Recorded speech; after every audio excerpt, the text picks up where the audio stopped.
मित्रांनो, काही दिवसापूर्वी आपण रॉयल एनफील्डच्या RS सिस्टमवरती आपण एक व्हिडिओ केला होता.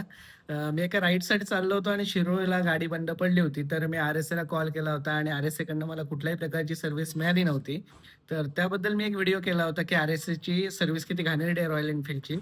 तर त्याचा प्रत्यय मला त्यावेळेला आला होता. त्यानंतर काय झालं, तोच प्रॉब्लेम मी रॉयल एनफील्डच्या रत्नागिरी शोरूमला गाडी दिली होती.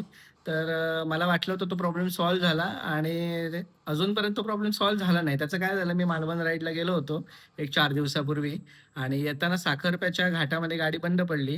तर आपण RSAला पुन्हा एकदा कॉल केला होता आणि RSA रत्नागिरी म्हणजे RSAचं लक्ष्मी रॉयल एनफील्ड रत्नागिरी यांना तो कॉल गेला RSAकडून. तर त्या व्यक्तीने अगदी 1 तासामध्ये रत्नागिरीतनं देवरुखला येऊन गाडीला नेमकं काय झालंय हे बघितलं आणि शेवटी गाडी टो करण्याशिवाय पर्याय नव्हता. मग त्यांनी त्यांच्या परीनं पुढे परत कॉल फॉरवर्ड केला आणि नंतर कोल्हापुरातनं टोइंग व्हॅन आली आणि मग ती गाडी परत शोरूमला घेऊन गेले.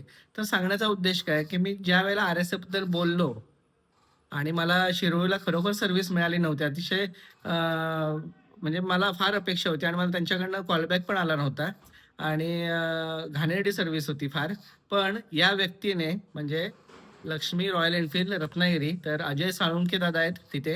त्यांनी 1 तासामध्ये रत्नागिरीतनं इथे आले, गाडी त्यांनी बघितली आणि पुढे टोइंग व्हॅन पण लगेच मला अरेंज करून दिली आणि कोल्हापुरातनं गाडी आली टोइंगची आणि गाडी परत रत्नागिरीच्या शोरूमला घेऊन गेले. तर खरंच मनापासून धन्यवाद अजय साळुंखे तुमचं. आणि रत्नागिरीची RSA टीम खूप चांगली आहे. तर त्याबद्दल मनापासून धन्यवाद.